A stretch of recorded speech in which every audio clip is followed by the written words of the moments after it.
Future owns a mansion on a private island in Miami Beach, alongside Google co-founders, billionaires, and global power brokers.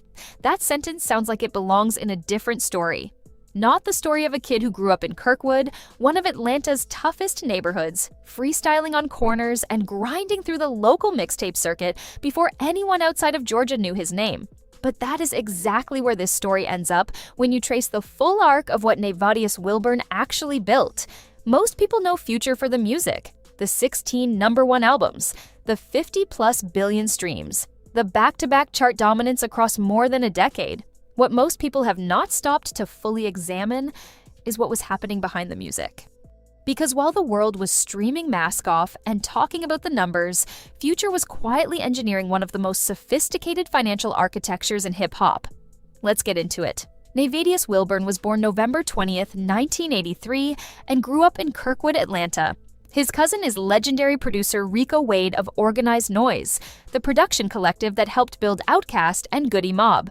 Through that connection, a young Nevadius got an early inside look at how the music industry actually worked. He earned the nickname The Future, ground through Atlanta's mixtape circuit in the late 2000s with projects like Dirty Sprite and True Story, and signed to Epic Records in 2011. His 2012 debut Pluto introduced the melodic trap sound that would define a genre. DS2 in 2015 was a defining moment. In 2017, he made history by debuting 2 solo albums at #1 in the same week, something that had never been done. In 2024, he released We Don't Trust You and We Still Don't Trust You with Metro Boomin, both debuting at #1, with Like That featuring Kendrick Lamar sitting at the top of the Hot 100 for multiple weeks. His 2024 mixtape Pluto made him the first hip-hop artist in history to have 3 #1 projects in the same calendar year. As of 2026, Future holds the record for the most albums at #1 on the US Top Rap Albums chart at 16.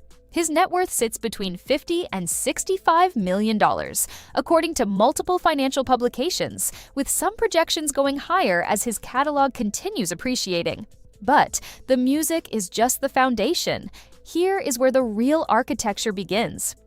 Future has tens of billions of streams across platforms, and royalty income on a catalog this size compounds year over year without stopping. Every time Mask Off appears in a movie trailer, every time a new fan discovers his catalog, that is income accumulating. Industry sources estimate he earns millions annually from streaming alone.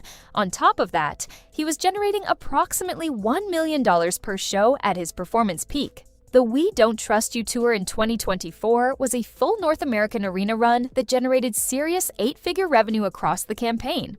And then there are the brand deals: Reebok, Nike, Adidas, Rolex, and others. These are not one-time check arrangements. They are ongoing relationships whose value is tied directly to his cultural relevance. And Future has maintained that relevance for over a decade, which means those deals keep renewing and the terms keep improving. All of those income streams feed into something bigger. Future founded FreeBands Entertainment in 2011, the same year he signed with Epic Records, operating it under the business entity Wilburn Holden Company. While most artists sign to major labels and hand over ownership in exchange for advances, Future was building his own house from day one. He was the landlord. FreeBands grew from a vanity imprint into a real business with a roster that includes Doughboy, DJ Esco, Real Boston Richie, Young Scooter, and Lil Wero. Every album those artists release generates income for the label. Every stream, every sync deal, every touring date. A percentage flows back into the FreeBands machine. The label played a central role in the 2024 joint venture with Metro Boomin's Boominati Worldwide and Republic Records for the We Don't Trust You rollout, demonstrating that FreeBands had evolved into an organization sophisticated enough to structure complex multi-party deals at the major label level. Then came the publishing sale. At some point, Future made a decision that very few artists have the discipline or business knowledge to execute. He sold a significant portion of his music publishing rights in what industry sources describe as an 8-figure deal. At minimum $10 million, potentially much more.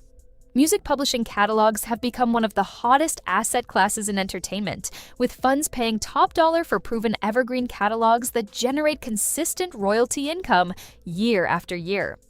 Future recognized that his catalog had reached that level of value and converted years of creative work into immediate capital he could redeploy elsewhere. That is not a musician move. That is an investor move. And at the start of 2024, he announced the next expansion. On January 2nd, he posted to his followers on X, "New year, new ventures. Starting my new management company 2024. No elaborate rollout, no press release, a quiet declaration from a man who has already proven he knows how to execute. A management company means Future now earns from the careers of the next generation of artists the same way the people before him earned from his.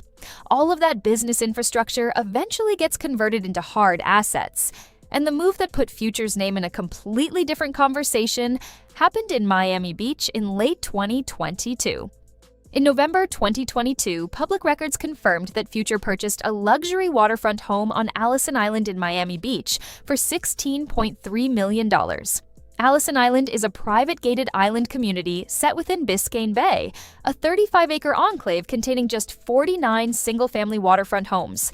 Not a neighborhood, an exclusive pocket of privacy tucked inside one of the most desirable cities in the world, where the barrier to entry is a security gate, serious money, and the kind of profile that comes with operating at the highest level.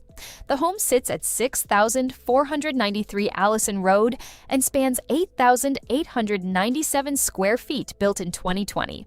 The original asking price was $19.9 million. Future's team negotiated the purchase at an 18% discount, landing it at $16.3 million. That is not just flexing.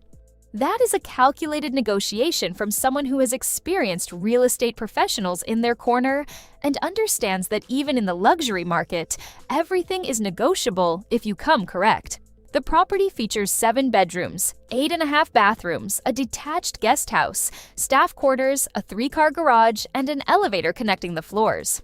Step outside and you are looking at a private backyard with a pool, spa, summer kitchen, 75 feet of water frontage, and space designated specifically for yacht parking. Every detail communicates one thing. This is what success at the highest level actually looks like. But what makes the acquisition remarkable is the island itself. Allison Island is one of the most exclusive residential enclaves in the United States. 0 public access, fewer than 50 homes, a security gate that covers the entire island. Past and present residents include Lil Wayne, who listed his mansion there for nearly $30 million, Shakira, Pitbull, Google co-founder Sergey Brin, who reportedly paid $51 million for an off-market acquisition on the same island, Louis Vuitton CEO Michael Burke. This is a community of billionaires and global power brokers, and Future sits among them. The financial logic behind this specific purchase goes beyond lifestyle.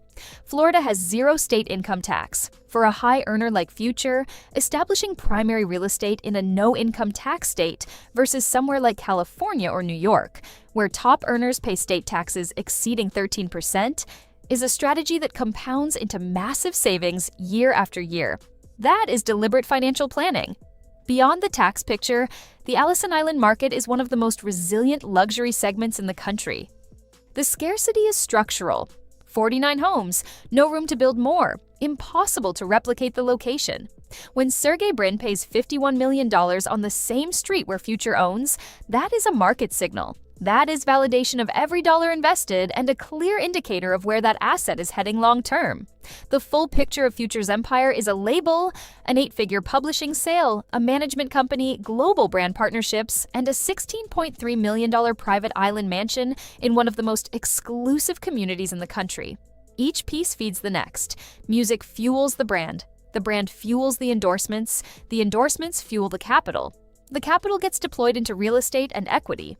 Everything feeds into everything else. This is what the artists who figured it out actually did.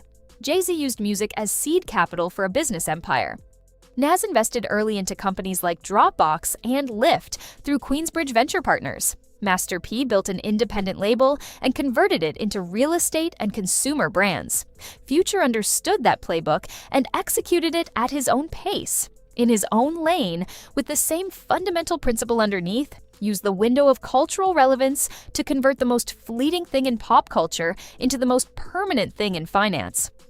When Navadius Wilburn was growing up in Kirkwood, Atlanta, the concept of owning a mansion on a private island alongside Google co-founders was not just unlikely.